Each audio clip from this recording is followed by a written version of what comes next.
Hello guys, I am Nikki और आप देख रहे हैं अपना YouTube channel IQ students point. Guys, जैसा कि आप सभी को पता है कि मैंने 5th सेमेस्टर की जो पॉलिटिकल ऑनर्स के बच्चे हैं उनकी क्लासेस स्टार्ट कर रखी है। CPT की 2 यूनिट्स कंप्लीट हो गई हैं। 2 यूनिट्स में आपके 3-4 टॉपिक्स थे वो कंप्लीट हो गए। 3rd यूनिट आपकी मैकियावली है। आज की वीडियो में हम मैकियावली पूरा पढ़ लेंगे क्योंकि मैकियावली की ये सारी जो चीज़ें हैं वो ज़्यादा वास्ट नहीं हैं, वो लिमिटेड हैं और इसके अंदर जो क्वेश्चन आते हैं वो तो खैर मैं आपको आखिर में बताऊंगी ही, लेकिन इस वीडियो में भी आपको बता दूंगी। अब हम टॉपिक स्टार्ट करते हैं। Let's start. Niccolo Machiavelli. ठीक है, देखो अपने टाइम पे ना हम ऐसे वो करते थे ना, जैसे मजाक करते थे तो एक दूसरे को ना निकल के नहीं, निकोलो निकोलो करते थे तो वो उससे ना नाम याद हो जाता था। खैर ये तो बड़ी बकवास बात थी। दूसरी बात, ठीक है, देखो निकोलो मैकियावली के बारे में हम आप इसमें पढ़ोगे। निकोलो मैकियावली 3 मई 1469 को इटली में पैदा हुए थे। 1527 इटली में ही उनकी मृत्यु हुई थी और वो इटालियन थे। ठीक है, इस बात को ध्यान में रखिएगा। ये बात मैंने फ्रंट पेज पे ही इसलिए छापी है ताकि ये बात को आप ध्यान में रखो। इस पर आप लोगों के कभी कभी कम्पिटिटिव एग्जाम्स में या फिर MA एंट्रेंस या किसी में सॉरी क्वेश्चन आ जाता है MCQs में, निकोलो मैकियावली की डेट ऑफ बर्थ या फिर वो कहाँ के थे, नेशनैलिटी क्या थी या फिर उनकी डेथ डे क्या था, ये सारी चीज़ें। ठीक है, उसके साथ साथ आगे अब हम आते हैं उनका जीवन परिचय। देखो निकोलो मैकियावली पुनर्जागरण के युग में एक ऐसे व्यक्ति थे जिनका वर्गीकरण करना बहुत ज़्यादा मुश्किल है और उन्हें कूटनीतिज्ञ कहा जाता था और दार्शनिक भी कहा जाता था और वो एक बहुत सनकी विचारक थे ही। बड़ा अजीब बात नहीं है, सनकी विचारक। खैर, तो मतलब उन्हें इस बेस पे सनकी कहा जाता था कि उनकी कुछ जो बातें थी ना वो कुछ अजीब टाइप वाली होती थी। जैसा कि अभी आप आगे पढ़ोगे, उनकी दोनों बुक्स पढ़ोगे, दोनों चीज़ें पढ़ोगे, सारी चीज़ें पढ़ोगे। ठीक है, मैकियावली को आधुनिक राजनीतिक चिंतन के सूत्रधार के रूप में देखा जाता है। ये एक ऐसा राजनीतिक सुधारक थे जिन्होंने एक ऐसे राष्ट्रीय राज्य की कल्पना प्रस्तुत की जो संप्रभुता, धर्मनिरपेक्ष और राष्ट्रीयता पर आधारित हो। इन्होंने इमेजिनेशन पर अपनी ज़िंदगी गुजारी, इमेजिनेशन पर किताबें छापी और इमेजिनेशन पर ही बच्चों की लाइफ बर्बाद कर दी। ठीक है, तो ये जो थे इन्होंने इमेजिनेशन पर एक धर्मनिरपेक्ष राज्य और राष्ट्रीयता पर आधारित एक संप्रभुता की वो करी कि हाँ जी कैसा होना चाहिए, वैसा होना चाहिए, ये होना चाहिए, वो होना चाहिए। तो मतलब जो चीज़ें प्लेटो, एरिस्टोटल, अलेक्जेंडर ने सब ने नॉर्मली एक प्रैक्टिकल तौर पे करी, वो इन्होंने इमेजिनरी तौर पर करी और इमेजिनरी तौर पे करने के बाद इन्होंने 2 किताबें छाप दी जिसको बच्चों को पढ़ना बहुत ज़्यादा ज़रूरी है और उन पर बेस्ड क्वेश्चन भी आते हैं। ठीक है, उसके साथ गेटेल बोलते हैं कि मैकियावेली आधुनिक राजनीतिक दर्शन का जनक था। उन्होंने बोला जो मतलब वो थे ना, मैकियावेली अपने युग का शिशु माना जाता है। तो मैकियावेली अपने युग का शिशु ही इसलिए माना जाता है, ये एक तो मॉडर्न टाइम का विचारक था और उसने जो सारी चीज़ें आगे बढ़ाई थी, ये सब था वो सब था, मतलब बहुत ज़्यादा सुर्खियों में रखा गया मैकियावेली को। सबाइन ने बोला वो सबसे पहले यथार्थवादी थे जिन्होंने बताया कि राज्य को खुद के लिए जीवित रहना चाहिए और उसको अपने संरक्षण तथा हित का उद्देश्य होना चाहिए। ये ऐसे पहले विचारक थे जिन्होंने ये वाली बात रखी थी, नहीं तो बाकी सब तो अपना अपना ही धक्का पेल करते रहते थे, यूं हो वो हो, राज्य आदर्श हो, राज्य पादर्श हो, ये सारी चीज़ें ही चलती रहती थी। लेकिन इन्होंने इस चीज़ को आगे बढ़ाया कि राज्य को अपने लिए जीना चाहिए, ये वाली चीज़ को ध्यान में रखना चाहिए। ठीक है जी, उसके बाद अब बात आती है कि मैकियावेली के बारे में।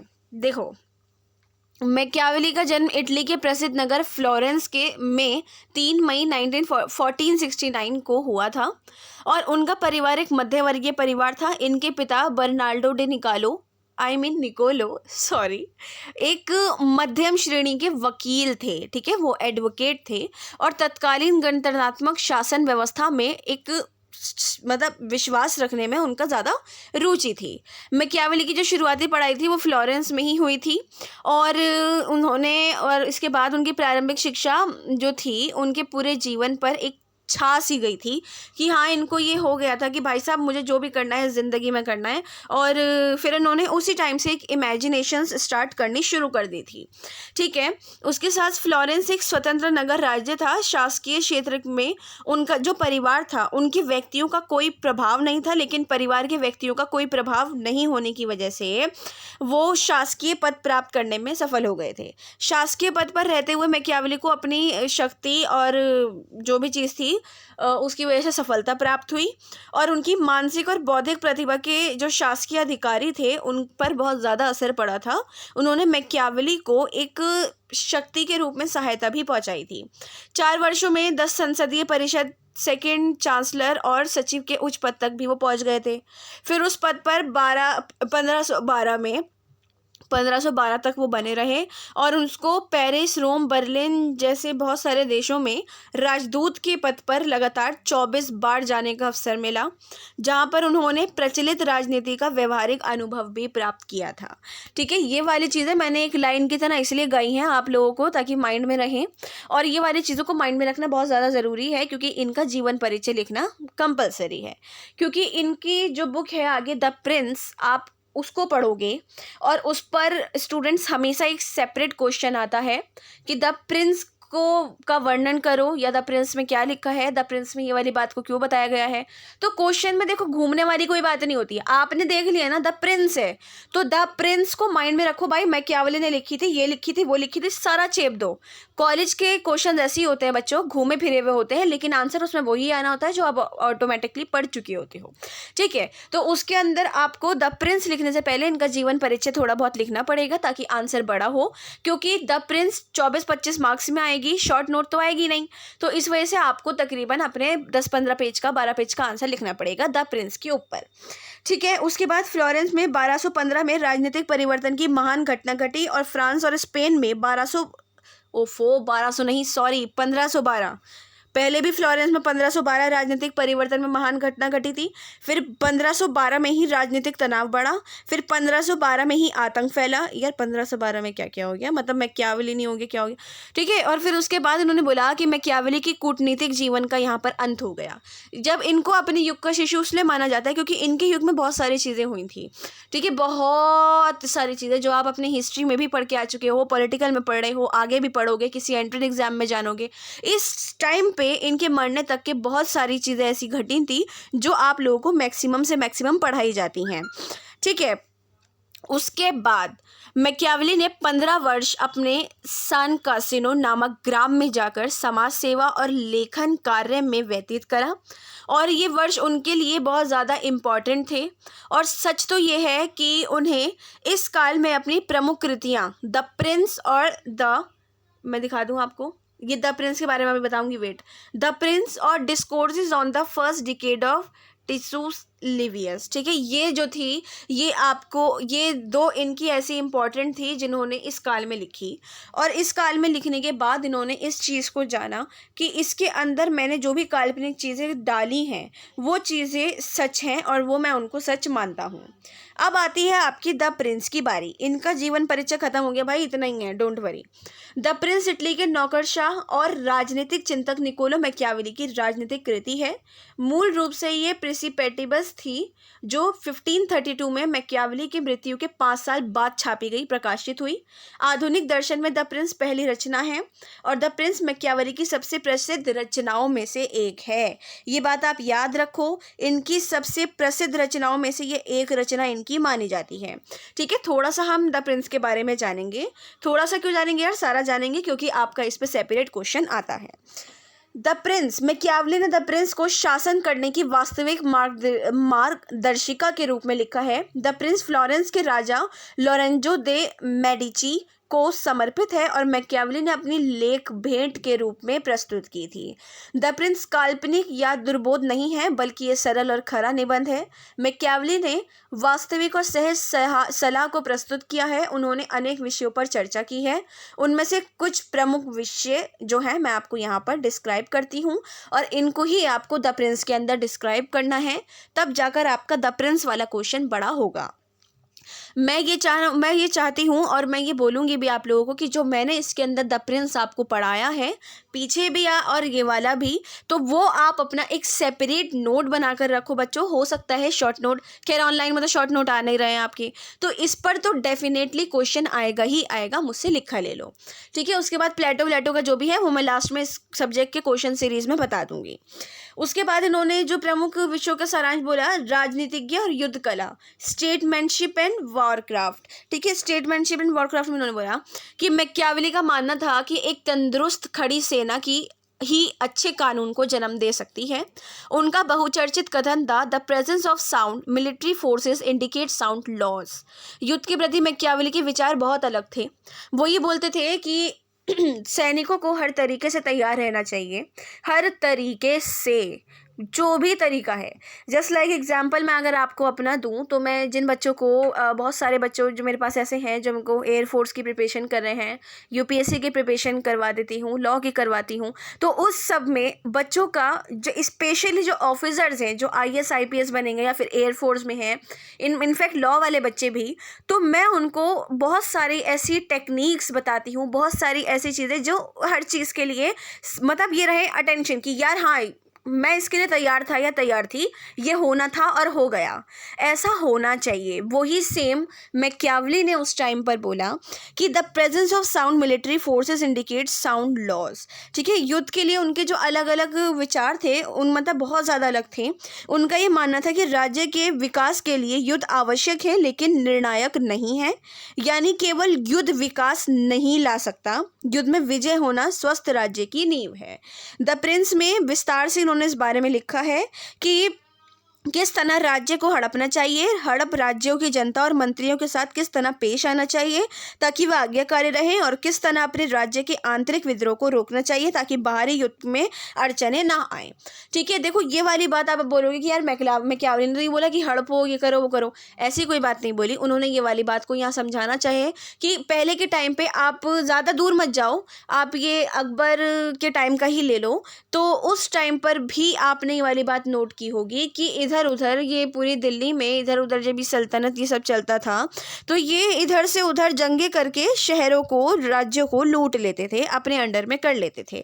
तो वो वाली चीज़ ने मैकियावेली ने बोला कि अगर जंग हो भी जाती है तो आपको हार कर नहीं आना, आपको उसको हड़पना है कि हाँ जी वो मेरा है तो मेरा है, मैं ही रखूँगा।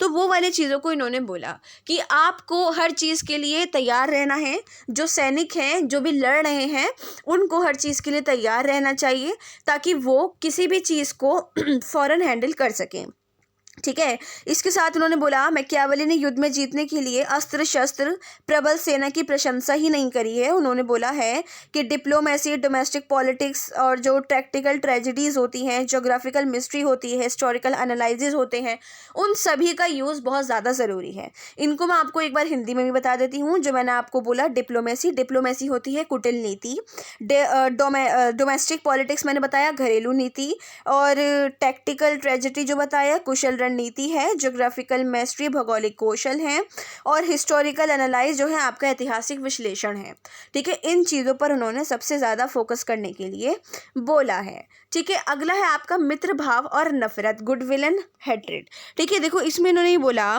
कि राजा को गद्दी पर सालों जमे रहने के लिए अपनी प्रजा की नफरत से बचना चाहिए। ये एग्जाम्पल आज के टाइम पे आपको बहुत अच्छा मिलता है। कोई भी पॉलिटिक्स में हो, कोई भी पॉलिटिशियन हो, वोट लेने के लिए पहले सड़कें बनवाएगा जी, सब कुछ करेगा, लेकिन वोट लेने के बाद उसका ये है कि वो भूल जाता है कि इस दुनिया में उसकी जनता जिसने उसको वोट दिया था वो भी रहती है।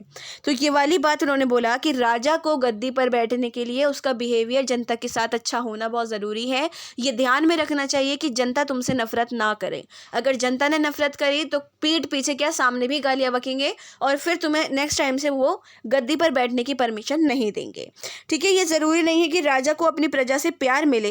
रियलिटी में सबसे अच्छा वही राजा होता है जो प्रजा से डरता है, ठीक है। ये नहीं कि यार प्रजा मारेगी, ये करेगी, वो करेगी, जब तक वो प्रजा से नहीं। जस्ट लाइक एग्जाम्पल, अगर आप लोगों ने जोधा अकबर देखी हो तो उसके अंदर अकबर जो होते हैं वो एक बार ऐसे ही आम रूप बनाकर अपना बाहर अपने जो उनकी मार्केट होती है वहाँ निकल जाते हैं, वहाँ के हालातों को देखने के लिए कि मैं जो कर रहा हूँ वहाँ बैठकर मेरी उससे प्रजा खुश है या नहीं है, वो चीज़ देखने के लिए। तो वो एक एग्जाम्पल मैंने आपको इसलिए दिया है कि क्योंकि वो अगर राजा करता है जैसे पहले टाइम पे करते थे, अगर आज भी वैसा ही होता है, तो उससे क्या पता लगता है कि जनता अपने राजा के लिए क्या पर्सपेक्टिव रखती है। जस्ट लाइक वो उस टाइम जब जाते हैं तो तीर्थ यात्रा पे जो कर लगा हुआ होता है वो राजा को, अकबर को नहीं पता होता कि वो कर लगा हुआ है, उनके नीचे के लोग वो पैसा खा रहे होते हैं। ठीक है, तो वो जाते हैं वहां पर, अकबर देखते हैं, जब लोगों से उनको पता लगता है तो वो उस कर को हटाने की और जो लोग पैसा खा रहे होते हैं उनको हटाने की आज्ञा देते हैं, और जनता भी खुश, राजा भी खुश, जनता के लिए, राजा के लिए, आपस में दोनों में मोहब्बत प्रेम बढ़ गया। ठीक है, ये वाली चीज़ को इन्होंने बताना की कोशिश करी है। जोधा अकबर का एग्जाम्पल मैंने आपको इसलिए दिया क्योंकि वो फिल्म है और फिल्म सारे बच्चे देखते हैं, ऐसा तो नहीं है किसी ने देखी नहीं होगी, और वो मूवी तो ऑलमोस्ट हमने देखी ही होगी।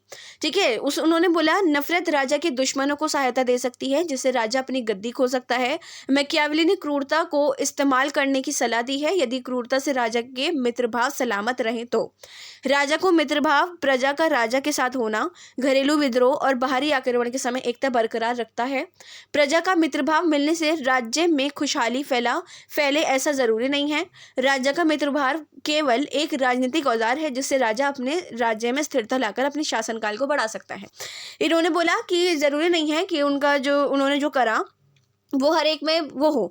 जैसे मान लो जब उन्होंने वो सब करा होगा, तीर्थ यात्रा का जो कर लगा हुआ था उसको हटाया, हो सकता है उससे जो सारे हिंदू थे वो खुश हुए हों, लेकिन कुछ मुस्लिम्स या कुछ हिंदू और भी या कोई और रिलीजन के लोग जो हैं वो नाराज़ हुए हों उस टाइम पे, है ना। तो इन्होंने, मैकियावेली ने सेम यही वाली बात बोली है कि ये भी हो सकता है कि राजा के कुछ काम करने से या अच्छा बिहेवियर रखने से पूरी प्रजा खुश नहीं हो, लेकिन उससे राजा का जो शासनकाल है वो बढ़ जाएगा और वो रहेगा कि हाँ ठीक है, इसी राजा को रखो, ये ठीक है। ठीक है, अगला है स्वतंत्र इच्छा, फ्री विल। ठीक है, इस स्वतंत्र इच्छा में क्या बोला गया कि मैकियावेली ने शूरता और सौभाग्य का उपयोग कई बार किया। शूरता का मतलब है गुण और सौभाग्य का मौका। ठीक है, मैकियावेली एनालाइज करते हैं कि राज्य की सफलता या विफलता उनके मन की इच्छा और उनके आसपास की परिस्थिति पर निर्भर करती है। मैकियावेली इच्छा और जो डिटरमिनिज्म होता है, नियतिवाद को तोड़कर कहते हैं कि मनुष्य को कर्म और कंट्रोल करता है 50% सौभाग्य और 50% इच्छा, कि मतलब मौका और उनकी इच्छा। ठीक है, हालांकि दूरदर्शिता से मनुष्य संजोग में हेरफेर से बचाव कर सकते हैं, लेकिन वो कहते हैं कि मनुष्य अपना भाग्य प्रबल इच्छा से बनाते हैं, मगर कुछ हद तक ही, क्योंकि हालातों और परिस्थितियों पर मनुष्य का जोर नहीं चलता। ये दिस इज ट्रू। ओके, अब आता है आपका कौन आता है, धर्माचरण। ठीक है, धर्माचरण में इन्होंने क्या बोला, मैकियावेली ने बोला धर्माचरण 2 गुण है जिसकी लोग प्रशंसा करें, जैसे दानशीलता और दयामया करने वाले, ईश्वर भक्ति वाले, सहानुभूति वाले। मैकियावेली कहते हैं कि राजा को चारित दिखलाई पड़ने की कोशिश करनी चाहिए, मगर धर्म के लिए धर्म का पालन करना राज्य के लिए हानिकारक हो सकता है। जस्ट लाइक एग्जाम्पल यहाँ पर अगर मैं आपको एक बताऊँ तो नॉर्मली है, कोई एग्जाम्पल मूवी का नहीं है, ना मेरा है ना आपका है, कि जैसे इन्होंने ये वाली बात बोली, इन्होंने बोला मैकियावेली ने कि दया माया करने वाला, ईश्वर भक्ति वाला, सहानुभूति वाला ऐसा दिखाए, लेकिन ज़्यादा उसमें लीन ना हो, क्योंकि अगर वो हो जाएगा लीन तो प्रजा उसके ही सर पे चढ़ के बैठ जाएगी। ये वाली बात को उन्होंने बताने की कोशिश करी है।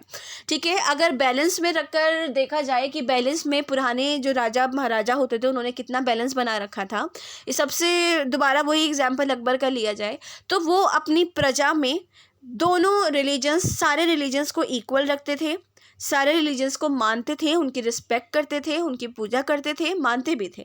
ठीक है, तो उस चीज़ को देखते हुए यहाँ पर इन्होंने मतलब ये वाली चीज़ को बोलने की कोशिश करी है मैकियावेली ने कि आप मानो, प्रजा को भी दिखाओ, सब कुछ करो, लेकिन उसमें लीन मत हो, बिल्कुल ज़्यादा मत घुस जाओ कि आपको ही खुद नुकसान हो। ठीक है, इन्होंने बोला धर्मचारित दिखलाई पढ़ना चाहिए मगर उसके अंदर होनी नहीं चाहिए। खैर ये तो इनका पर्सपेक्टिव है भाई, हम क्या कर सकते हैं। राजा को पापचरण का त्याग अवश्य नहीं करना चाहिए। पापचरण जैसे क्रूरता और बेईमानी के प्रयोग से राजा का भला हो सकता है। राजा को नहीं भूलना चाहिए कि प्रारंभिक क्रूरता से राज्य को दीर्घ स्थिरता मिल सकती है। इन्होंने ये वाली बातों को इसमें बताने की कोशिश करी है कि भाई साहब जो भी है ध्यान से करो और इतना ज़्यादा लीन मत हो कि प्रजा आपके ही मुंह पर आकर थप्पड़ मार के भग जाए। ठीक है। पांचवी बात है कि मनुष्य की प्रकृति, ह्यूमन बिहेवियर। जब से आप लोग यही पढ़ते आ रहे होंगे, मैं भी इतने साल से पढ़ाते पढ़ाते ये मेरा दिमाग वो हो गया, ह्यूमन नेचर ह्यूमन बिहेवियर, बस यही रह गया है ज़िंदगी में। ठीक है। तो ह्यूमन जो आपका नेचर बताया गया है, मैकियावेली ने बोला कि मनुष्य में ऐसे कई लक्षण हैं जो पैदाइशी होते हैं। आमतौर पर हर मनुष्य मतलबी होता है मगर प्रेम या मोह जीता है फिर भी प्रेम या मोह जीता भी जा सकता है और जीतने के बाद हारा जा सकता है और हारने के बाद जीता भी जा सकता है। आमतौर पर लोग खुश और संतुष्ट रहते हैं जब तक उनकी सिचुएशन में बदलाव नहीं आता। मनुष्य अपनी समय में विश्वासी हो सकते हैं और नहीं भी हो सकते हैं, मगर विपत्ति में फंसा मनुष्य तुरंत स्वार्थी, कपटी और फ़ायदा उठाने वाला बन जाता है। मनुष्य दूसरे मनुष्य की हिम्मत और ईश्वर भक्ति की प्रशंसा करता है लेकिन खुद उसका पालन नहीं करता है। आकांक्षा उन्हीं मनुष्यों में पाया जाता है जिन्हें थोड़ी बहुत सत्ता मिली होती। देखो भाई, मतलब इन्होंने आजकल की दुनिया में आप देखो कितने दिखावे वाली दुनिया इस टाइम चल रही है। दिखावे वाली दुनिया में आप लोग, सबसे बड़ा एग्जाम्पल मैं स्टूडेंट्स का ही दूंगी भाई, आप मुझे कुछ भी बोलो लेकिन ये हकीकत है। आप लोग किस से इंस्पायर हो रहे हो? किसी मॉडल से, पॉलिटिशियन से, सिंगर से, डांसर से, टीचर से, अपनी सिस्टर से, किसी से भी, कोई भी हो, कोई भी, तो आप उससे इंस्पायर हो कि कर क्या रहे हो? मुझे ये बताओ। कुछ भी नहीं कर रहे, आप सिर्फ ये करते हो कि हाँ जी चलो यार, अरे अरे बहुत अच्छा है, इतनी मेहनत करी, यहाँ तक आ गया, यूँ आ गया, तो आप वो करते हो यार हाँ मैं भी एक दिन करूँगा, लेकिन वो एक दिन के चक्कर में आपके साल बीत रहे हैं और कुछ नहीं हो रहा है। और इसके अपोजिट में एक बात ये भी है कि जैसे कि देख लिया भाई साहब, ये सामने जो बच्चा खड़ा हुआ है ये बहुत, इससे इंस्पायर होना चाहिए, इसने मेहनत करके अपना बहुत ज़्यादा आगे बढ़ा, ये मान लो जज बन गया, एडवोकेट बन गया और मेहनत करके बढ़ा, लेकिन लोगों का क्या है, अरे क्या कुछ भी नहीं है यार, आज जज बन गया तो क्या हो गया, ये हो गया।